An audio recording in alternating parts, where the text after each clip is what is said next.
Hello, everyone. Welcome to another Storytale Staging inside the Home Staging TV YouTube channel. I'm your host, Tori Toth, and today's guest is a full-time realtor specializing in the East Bay's Tri-Valley communities out in California. And he has a unique take on how to be successful when selling a home. I would love to welcome Stephen Lenz Jr. to the show. What's going on? What is going on? All right. So we've got some people popping in on here, and we are excited to see that you're on here live. If you have any questions about home selling, please put them in the comments below. We'd love to hear from you. Feel free to say hi. And I'm going to start with this question, Stephen. So how long have you been an agent in the Bay Area? I've been an agent for about 6 years. I started back in October of 2015. So how has it changed over the 6 years so far? When I first came in the industry, I noticed they would market a house on a Tuesday. You put it on a broker's tour by Thursday, and then you had offers due that Tuesday or Monday of next week. So pretty much everything was going pretty quick and over asking. So it was pretty robust, you know. Yeah. And what's the market been like there in your area now? So now it's even crazier. We have so low inventory. People now are throwing offers at houses with no contingencies, meaning no inspections, no appraisal, and no loan contingencies, and just taking the house as is, whether they have the inspection or not. They're just inherit it how it is. Over asking, 200K asking, and some or more. So it's definitely just been like a sought after market. It was just crazy. It was just nuts. So, wow. I thought pandemic was bad, but this is getting really bad. So, yeah. So, would you recommend that for a buyer to buy a house with no contingencies, without an inspection? Do you work with buyers or sellers more? Obviously, it's great for a seller, but for the buyer, is that something that they could run into problems with later on? Yeah, for the buyer, I would say, I try to get them to have at least the appraisal, because there's an appraise and it comes money out of your pocket. Even with the loan, you can talk to the lender and have a good idea. But I feel you should have those contingencies intact. But to be a competitive offer, you gotta play with some skin and see what can happen. But yeah, even inspections is it's nuts that goes like that. But yeah, you don't know what the house is going to be like. So, yeah, very scary times right now. So you were born and raised in the area that you're currently, working in and serving. And I've heard that you played basketball and you even did some semi-pro. So how has your past experience kind of played a part in your business today? So a lot of hard work. You got to start up ground level, like the groundwork, like in basketball. And same with real estate, apply the same skills. You have to have that drive, thick skin. You got to be able to just do things and keep going. People are going to tell you, no, you can't do that. And then you do it. Coming in, it was kind of like being a freshman again in high school, because you have these older agents that are at the top already. You're just coming in. So you got to work your way up to the top again. And very competitive as well. So you have the hard work mentality. You're just go-getter, same thing. This is so cute. What is some of the hard work that goes into being an agent? Because I think people sometimes feels like, what does an agent actually do? I can do this on my own. So what does that hard work look like? So, you're gonna put the client, you're gonna get them a, like a tour sheet, you're gonna contact the agents, build rapport, find out about the agent, what terms the seller looking for as far as for a buyer side, what price they want, what are they looking for, they of course want a clean, solid offer. That helps out, because you're trying to, get this deal closed, and you want to everything be simple, not be hard, closing the deal. Yeah. And also when you're playing a sport or something, it takes dedication, right? And focus. So obviously those are good qualities to have in an agent, right? Oh yeah, I mean, totally. Like you got to have the dedication. You know, you can't be a part timer. I feel people, you got to go all in. I mean, you can't be a part time basketball player. I mean, they work at the craft every day. You know, they're shooting in the morning, shooting at night, practicing. You know, it's a constant build. You know, just like real estate, you're constantly building up. You know, and building your business up. So same, you know, same factors. I'm sure you've seen so many people flood in to become an agent over the past couple of years because just because of the market. Are they starting to fall to the wayside now at this point? Or, are you finding that these agents are really actually starting to find their groove more? So a curious thing, I have like a side note that I have where I put names of people I've known in the industry that are coming, whether a lender or as a realtor. I keep a side note on who's in and who's out. But they've they come in and they say 5 years you got to last, and a couple do 1 or 2 years and they're gone. Now I feel like by November it's going to be the fittest, who can survive, who can, because it's tough. You can't come in. People think we just open the door and show the house and it's all like gravy. It's not like that. There's more behind the scenes. You don't know where your next two are going to be, so you're always at it. Yeah, always hustling and trying to make like that next basket, right? Exactly. Yeah.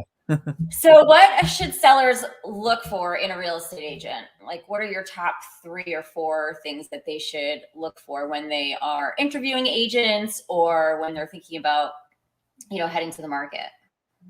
Well, I think having the negotiation skills, knowing the area of the market they're looking at, and to selling, if that person's been there in another area, because you got to price it right. And not just the seller can have one price, but you're kind of coaching them, and then if, and not everyone's a good coach for everybody, but you got to be able to work together as a team, and sort of the differences go from there. So are you finding sellers are like, I want to, overprice my house because of the market? Or do you find that most of the time they're taking your advice and then still making out in the long run, right? Now I find some kind of being, they think their house is worth this much and it's outdated. They see his estimate on Zillow and think it's worth this much. See the house down the street and sold what it sold for, but that was updated. So they don't know the whole factor. So it can be a good in between. A lot of times I feel the seller thinks the house is more worth than what it is, and that's just the fight back, so you got to coach them on that. I think it's easier to coach a buyer than the seller, because a buyer's coming in with nothing really to learn, where a seller, I already have a house. What do you know more than me? So it's kind of a pecking order. Gotcha. And then, so this leads into this question too, like, so when getting a listing to market, like, what do you think is the most important step in preparing a home?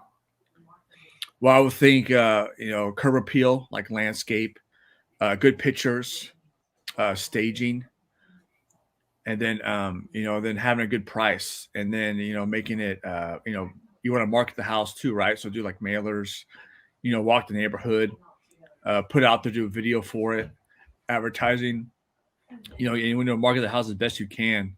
And then people will come do an open house broker tour. And from there, you should have a lot of interest, and then just prep it, a couple weeks before.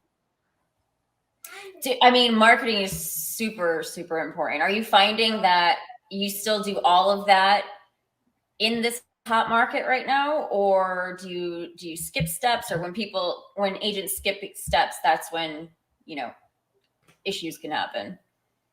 Yeah, no, you go through the whole process. You just want to have your inspections done, have all your cards turned so they can see what your cards are. So you're not having any holes in the system, and you always want to market it, the same way, because you can market the same way. You can get someone down the street, or a buyer could come in, or a future seller. It's just the same steps you do, in the process. So you mentioned you work with stagers. What has been your experience working with my industry? They're pretty good. They're pretty friendly. They do like business. They do good work. A lot of them, I feel like, have their own warehouses or trucks with their furniture, and they want they wanted you to bill them at the beginning of escrow. So, but I hear that, but I mean, they're good. They sell houses, they help part of it. It's a process. It's a team. So they're part of the team, the staging part. Yeah, which I want to talk a little bit more about. But do you have any, so since we're on the topic of stagers, do you have any tips to help stagers create better relationships with an agent to really kind of start capturing that team effort together? Yeah, probably, I guess like I know they know like real. I guess more organization, maybe as scheduling or having more on availability. Um, communication is key as well.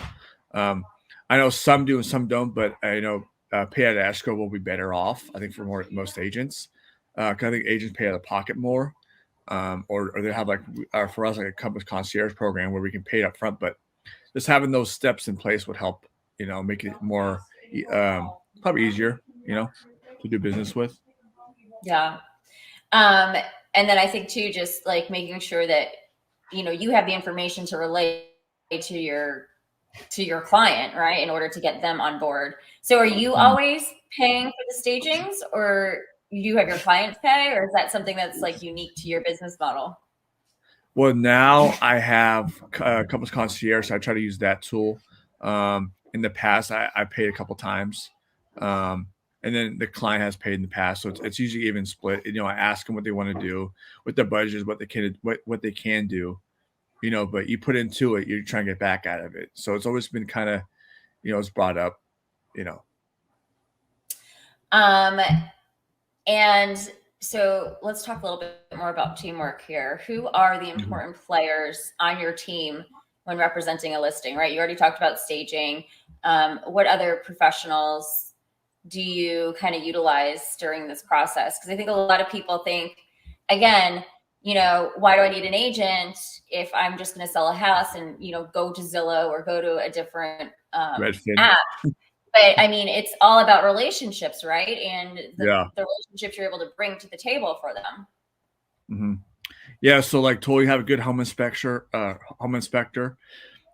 you can find out what's, with the plumbing, electrical, all that stuff, the roofing. It's good to have that person, roof inspector as well. You want to have a good marketing team and a good brand behind you, good company behind you as well, that represents you well. So you can market the house. So those are good things to have. Nice.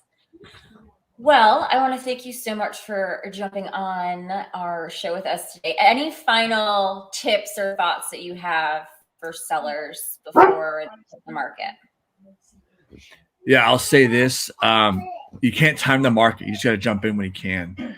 It's going to be up and down, so you don't know when it's going to happen. So just get in. I mean, I have people that didn't buy 4 years from now, and they're like, I should have bought now or back then because their house would have been, say it was 1.5, 2 million by now, or 2 point something. I mean, all the equity would have built 2 years ago could just doubled. So you don't know when. Just get in when you can, and then it's up and down. But you're a homeowner. It's part of being a homeowner. So yeah, because I mean, great, you sell your home for a lot of money, but then the flip side is you've got to find a new house, and with inventory being so low, and the sales prices being so high at this point, it's kind of like a double-edged sword, right? Yeah. So the other part, like the selling part, you gotta, you either get a bigger house or you're downsizing, So, but you just gotta go with it, I mean, I say the best time to buy is probably around December, around the holidays, because the families move between springtime, like in May, they'll start moving, and then they move till like August, and then it slows down. So you'd be a single or a couple with a baby. That's the best time to buy. I feel like there's some less inventory typically, but you get more of a better deal and you have a better chance. I feel like so. Yeah, buying like the November month. Because you got people with families that are focused on Thanksgiving and Christmas and presents. A house is like the last thing on their mind. So, yeah. Gotcha. So, Stephen, if anybody wants to utilize your services or learn more about you, where can they go? So I'm on Instagram. You can find me at Stephen_Lenz_Jr. You can, my website, StephenLenzJr.com. You can find me right there. Google search me and I'll pop up. I'm on a lot of social media programs, like Clubhouse. Type my name, Stephen. I'm on Twitter, Facebook, a lot of that stuff. So yeah, I'm easy to find, Guys, and we'll put the link to his website down below. So please go check it out. Show him some love on social and make sure you follow him to get more tips when it comes to selling your home and just more real estate marketing tips as well. Yep. Stephen, thank you so much for joining us live. I want to thank everyone for jumping on the call live. And if you're watching the replay and you've got a question, make sure you put it in the comments below and either myself or Stephen will be able to answer it for you. We hope you have an amazing day and I will see you in the next video. Thanks for having me, Tori. Appreciate it. Take care, guys.